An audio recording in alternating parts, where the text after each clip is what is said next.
इतना महत्व है, जितनी अर्थव्यवस्था किसानी पर आधारित है, जितनी आबादी खेत में काम करने वाली है, उसके हिसाब से सरकारों का ध्यान किसान की तरफ नहीं, और इसके कारण लगातार किसान घाटे की ओर बढ़ता जा रहा है।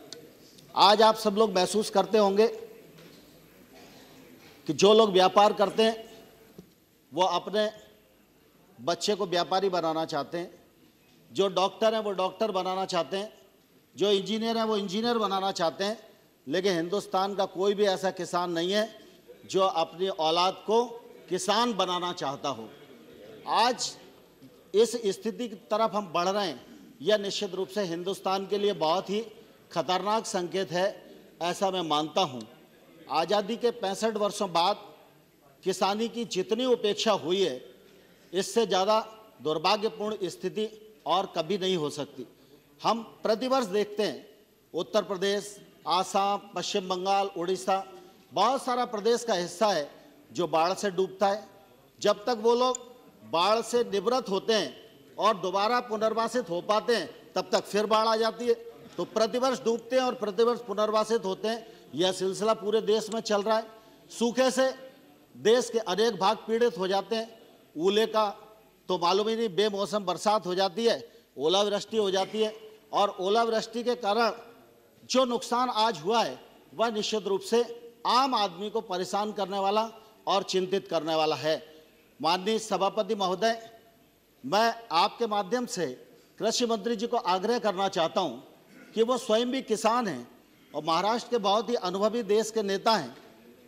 किसान अगर एक बार किसी मामले में घाटा खा गया तो उस किसान की भरपाई किसी भी सूरत में नहीं होती। एक व्यापारी अगर व्यापार में घाटा खा जाए, उसके कारखाने को आग लग जाए, तो बीमा से भरपाई हो जाती है, वो दोबारा खड़ा हो सकता है। लेकिन एक बार किसान की फसल ओले की चपेट में आ गई, पाले की चपेट में आ गई, बाढ़ की चपेट में आ गई, तो उसकी भरपाई उसकी पूरी जिंदगी में नहीं होती। जो परिस्थितियां हैं, उन परिस्थितियों में समग्र रूप से हमको विचार करने की आवश्यकता है, ऐसा मुझे लगता है।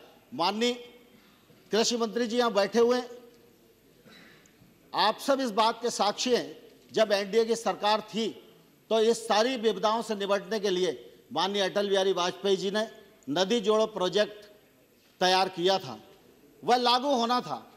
मुझे यह कहते हुए गर्व होता है कि उस समय मध्य प्रदेश में हमारी भारतीय जनता पार्टी की सरकार थी, उत्तर प्रदेश में मुलायम सिंह जी मुख्यमंत्री थे। केन और बेतवा दोनों को जोड़ा जाए, यह अनुबंध हुआ था, मामला आगे बढ़ा था। अगर केन और बेतवा जुड़ जाती, प्रधानमंत्री उसके साक्षी थे, अगर ये जुड़ जाती तो उत्तर प्रदेश और मध्य प्रदेश दोनों प्रांतों के बुंदेलखंड में एक तौर से कायाकल्प हो जाता, लेकिन उस पर ध्यान नहीं दिया गया। मैं कृषि मंत्री जी को अनुरोध करना चाहता हूं, हो सकता है नदी जोड़ो योजना आपको बहुत कठिन लगती हो सकता है आपको लगता हो यह असंभव प्रोजेक्ट है, लेकिन मैं आपको अनुरोध करना चाहता हूं, यह असंभव नहीं है, यह संभव है। मध्य प्रदेश में अभी हम लोगों ने इसका प्रयोग किया है। नर्मदा को क्षिप्रा से जोड़ने के लिए माननीय आडवाणी जी मौजूद हैं, वो उस कार्यक्रम में मौजूद थे। साल भर में हम लोग क्षिप्रा को नर्मदा से जोड़ देंगे।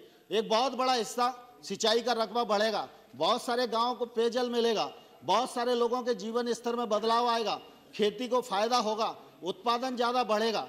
लेकिन अगर इस दृष्टि से आप समग्रता से विचार नहीं करेंगे तो इस खेती मुनाफे में नहीं आएगी।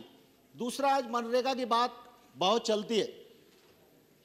मनरेगा के कारण लोगों को रोजगार मिल रहा है, यह बात अपनी जगह सही है, लेकिन मनरेगा के कारण खेती प्रभावित हो रही है, यह भी बात सही है। मनरेगा में बाकी खामियां हैं, उसको रिव्यू नहीं किया जा रहा। मनरेगा को अगर आप कृषि से जोड़ दो तो मैं आपको विश्वास दिलाना चाहता हूं, पूरे देश में खेती का उत्पादन बढ़ जाएगा और पूरे देश में मनरेगा के तहत लोगों को मजदूरी मिलना सुनिश्चित हो जाएगी। इसी प्रकार से फसल बीमा योजना है। फसल बीमा योजना में लाभ किसको मिलता है? ओला पड़ रहा है, पाला पड़ रहा है, किसान परेशान है, मर रहे हैं, सूखे से परेशान है, मर रहे हैं, लेकिन फसल बीमा योजना का लाभ किसी को नहीं मिल रहा। हर किसान पैसा जमा कर रहा है, लेकिन फसल बीमा योजना कहाँ गायब है, इसका कोई अता पता नहीं है। मैं आप सबसे अनुरोध करना चाहता हूं, इस अवसर पर फसल बीमा योजना को रिव्यू करना चाहिए। अगर इसमें सुधार संभव नहीं है तो इसे समाप्त करना चाहिए और किसान की आमदनी बीमा योजना जो माननीय वाजपेयी जी की सरकार में पायलट प्रोजेक्ट के रूप में शुरू की गई थी और वो सफल रही, कि फसल आमदनी बीमा लागू करने का प्रयत्न होना चाहिए। तो निश्चित रूप से इस क्षेत्र में हम लोगों को कुछ फायदा होगा, ऐसा मुझे लगता है। आज जब लोग ओले से पीड़ित हैं, पाले से पीड़ित हैं और सूखे से पीड़ित हैं, तो ऐसी परिस्थिति में राज्य सरकारों ने अपनी अपनी दृष्टि से प्रयास किया है। मध्य प्रदेश में हमारे मुख्यमंत्री जी ने जो किसानों के ऋण थे उनके वसूली को स्थगित कर दिया, बिजली के बिल की वसूली को स्थगित कर दिया और जो उन पर ब्याज भार आएगा उस ब्याज को मध्य प्रदेश की सरकार भरेगी, यह भी सुनिश्चित कर दिया। आज राष्ट्रीयकृत बैंकों से जिस किसान का ऋण है, क्या उसकी वसूली स्थगित नहीं की जानी चाहिए? क्या उसका ब्याज सरकार को भरना नहीं चाहिए? जो राज्य सरकारें आज अपने अपने बजट प्रावधान के अनुसार जो किसान को राहत की राशि उपलब्ध करा रही हैं, तो उसमें क्या केंद्र सरकार को अपना सहकार नहीं करना चाहिए? केंद्र सरकार के सामने ये नौबत क्यों आती है कि सूखा पड़ रहा है तो लोकसभा में लोग आवाज उठा रहे हैं, मुख्यमंत्री वहां से चल के दिल्ली में आ रहे हैं, प्रधानमंत्री जी को अनुरोध कर रहे हैं, आंदोलन हो रहे हैं। जब अगर प्राकृतिक आपदा आई है, प्राकृतिक आपदा हमारे बस में भी नहीं है, आपके बस में भी नहीं है, प्राकृतिक आपदा है, तो स्वाभाविक रूप से केंद्र सरकार को उसका संज्ञान लेना चाहिए। केंद्र सरकार को अध्ययन दल भेजना चाहिए। मांग करें तभी अध्ययन दल जाएगा क्या? मांग करें तभी राहत मिलेगी क्या? इस दिशा में मुझे लगता है सुधार होना चाहिए।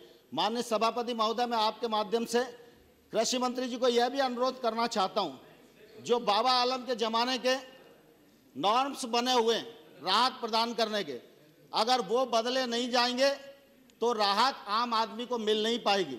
मैं इसका साक्षी हूं। हम लोग मध्य प्रदेश में सरकार में थे, 2003 से पहले 1 हेक्टेयर को प्राकृतिक आपदा में किसान को 1000 रुपए का राहत मिलती थी। हमने 1000 से बढ़ाकर 10,000 तक की। 10,000 में भी देना मुश्किल होता है, लेकिन 10,000 में भी उसका गुजारा नहीं होता। 10,000 को हम मुआवजा भी नहीं कह सकते, 10,000 को हम भरपाई भी नहीं कह सकते, हम सिर्फ राहत राशि कह सकते हैं।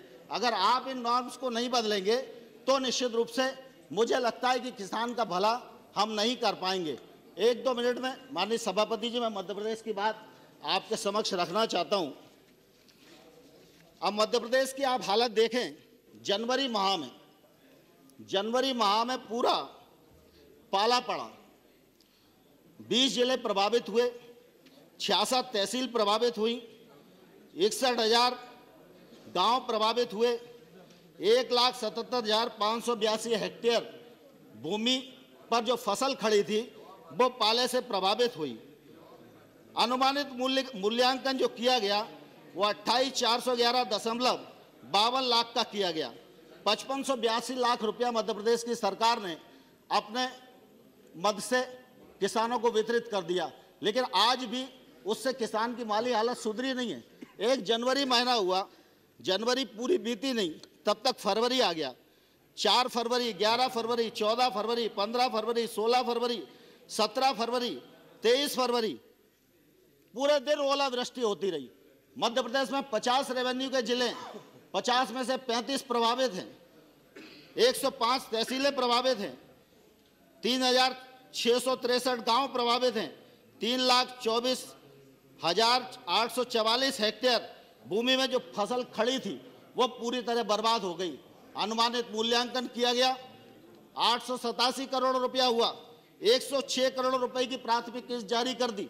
आज चाहे वो बुंदेलखंड का टीकमगढ़, छतरपुर, पन्ना हो, चाहे वो भोपाल के विदिशा, रायसेन, राजगढ़ और होशंगाबाद जिले हो, जबलपुर का नरसिंहपुर और जबलपुर हो, ग्वालियर चंबल संभाग में मुरैना, भिंड और श्योपुर हो, पूरे मध्य प्रदेश में किसान एक तौर से तबाह हो गए। फसल नष्ट हो गई है, पशु मर गए, गरीब आदमियों के जो कच्चे मकान थे वो गिर गए, जो पक्के मकान थे उनको भी क्षति पहुंची है। अगर इस प्रकार से हम खेती को, किसानी को और गांव के व्यक्ति को अनदेखा करेंगे तो मैं समझता हूं कि हमारे पूर्वजों ने जिस महान उद्देश्य को लेकर अपना बलिदान देकर इस भारत को आज़ाद कराया था, हम उसके स्वप्न को कभी पूरा नहीं कर पाएंगे। मैं सभापति महोदय आपके माध्यम से माननीय कृषि मंत्री जी को यह अनुरोध करना चाहता हूं, वो व्यापक दृष्टिकोण के आधार पर विचार करें। खेती के मामले को लेकर, किसान के मामले को लेकर एक दिन की चर्चा पूरे सदन में कराएं। यह हर बार चर्चा करके और चर्चा का अंत कर देना, यह मैं समझता हूं किसान के साथ न्याय नहीं है, केंद्र सरकार के द्वारा किया गया किसान के साथ अपमान है और इससे अपमानित हर साल किसान होता है। इस मामले में गंभीरता से केंद्र सरकार विचार करे, यही प्रार्थना करना चाहता हूं। बहुत बहुत धन्यवाद। श्री रमेश राठौड़।